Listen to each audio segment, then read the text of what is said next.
संध्या तैयार होकर अपने कमरे से बाहर आई। संध्या ने जीन्स और ट्यूब टॉप पहन रखा था। अरे संध्या बेटी, कहाँ जा रही हो? माँ, आज मैं रजनी के साथ शॉपिंग पर जा रही हूँ। परसों कॉलेज में हमारी फेयरवेल पार्टी है, उसके लिए ड्रेस खरीदनी है। ये तुमने कैसे कपड़े पहने हैं संध्या? आधा बदन दिख रहा है। जरा ढंग के कपड़े पहन लो, अब तुम्हारी शादी होने वाली है। शादी के बाद तुझे ऐसे कपड़े पहनने को नहीं मिलेंगे।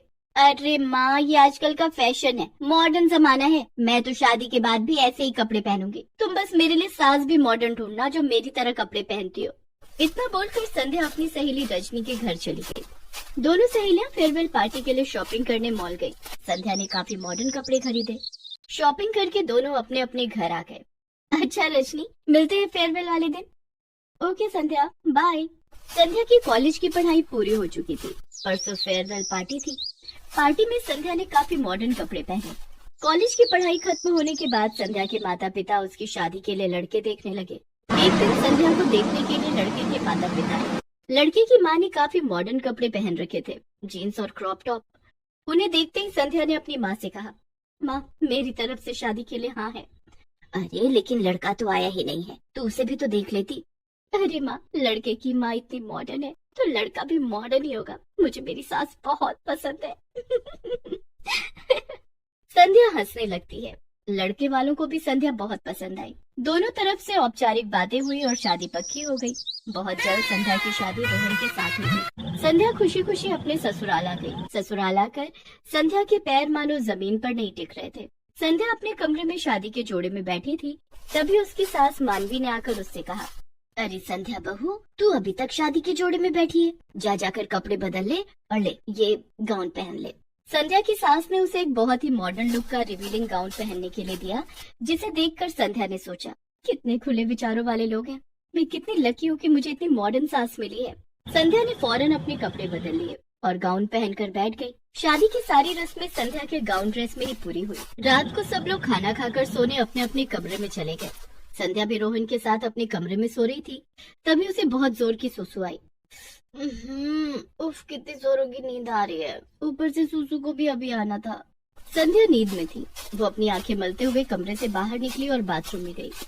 नींद में होने के कारण वो ठीक से देख नहीं पाई और उसका पैर बाथरूम में दरवाजे के पीछे रखे हगीज से जा टकराया। संध्या की नींद खुल गई। अरे, दरवाजे के पीछे ये क्या रखा हुआ है? संध्या ने देखा कि एक पॉलिथीन में बांधकर कुछ रखा हुआ था। संध्या ने पॉलिथीन खोलकर देखा तो उसमें हगीज रखा हुआ था, जिसमें सुसु पॉटी भी लगी हुई थी। संध्या ने तुरंत उस हगीज को जमीन पर फेंकते हुए कहा, छी छी छी, ये तो हगीज है। लेकिन घर में हगीज कौन पहनता है? शादी में कई मेहमान आए थे जिनके छोटे छोटे बच्चे थे।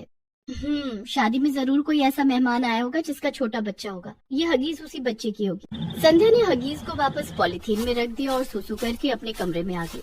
कुछ दिनों के बाद घर से सारे मेहमान चले गए। रोज की तरह एक दिन संध्या बाथरूम में नहाने गई तो उसे फिर हगीज मिला जो पॉलिथीन में बांध कर रखा हुआ था। अब तो सारे मेहमान चले गए हैं, घर में कोई बच्चा भी नहीं है, फिर ये हगीज किसका हो सकता है? संध्या ने घर की नौकरानी से कहकर हगीज को बाहर फेंकवा दिया। वो नहा धोकर अपने कमरे में आ गई। संध्या ने धीरे धीरे घर का कामकाज संभालना शुरू कर दिया था। यूँ तो घर के सभी काम के लिए नौकरानी थी, लेकिन नौकरानी को क्या काम करना है ये बताना संध्या का काम था। संध्या घर में साफ सफाई का बहुत ध्यान रखती थी, लेकिन रोजाना सफाई करने के बाद भी उसे बाथरूम में हगीज जरूर मिलता था, जिसे देखकर संध्या परेशान रहने लगी थी। दरअसल संध्या की सास मानवी को कपड़े में ही सुसु और पॉटी करने की आदत थी, इसलिए वो हगीज पहनती थी। इस बात से अनजान संध्या एक दिन मानवी से बोली, माँ जी, ना जाने हमारे बाथरूम में रोज हगीज कौन रख जाता है। मुझे तो अपनी नौकरानी ललिता पर शक है। हाँ संध्या बहू, मुझे भी ललिता पर ही शक है। तुम उस पर नजर रखा करो। जिस दिन उसे रंगे हाथों पकड़ लिया ना, उस दिन उसे काम से निकाल देंगे। अब संध्या अपनी नौकरानी ललिता पर नजर रखने लगी। ललिता सारा दिन घर की साफ सफाई में लगी रहती और वो खुद भी बहुत साफ सफाई से रहती थी। एक दिन की बात है, मानवी घर का सामान लाने बाजार गई थी। ओह, मेरा पर्स तो अलमारी में ही छूट गया। अब मैं शॉपिंग कैसे करूँगी? मानवी ने संध्या को फोन किया। हेलो संध्या बहू, मेरा पर्स मेरी अलमारी में छूट गया है। तू मेरी अलमारी से पर्स लेकर बाजार आ जा। ठीक है माँ जी। संध्या फोन रख देती है और मानवी के कमरे में जाकर उसकी अलमारी खोलती है और उसमें मानवी का पर्स ढूंढने लगती है। संध्या मानवी का पर्स ढूंढ ही रही थी कि उसके सिर पर अलमारी में रखा हुआ ढेर सारा हगीज गिरने लगता है। अरे ये सब क्या है? ये तो हगीज है, लेकिन माँ जी की अलमारी में हगीज कैसे, वो भी इतने सारे? ऐसा तो नहीं कि बाथरूम में मिलने वाले हगीज माँ जी की ही हो। तो क्या माँ जी हगीज पहनती है? मुझे पता करना होगा कि इस बात में कितनी सच्चाई है। संध्या को हगीज के ढेर के बीच में मानवी का पर्स मिल जाता है। वो हगीज को वापस अलमारी में रख देती है और पर्स लेकर बाजार आ जाती है। आ गई संध्या बहू, तुझे मैंने परेशान कर दिया ना?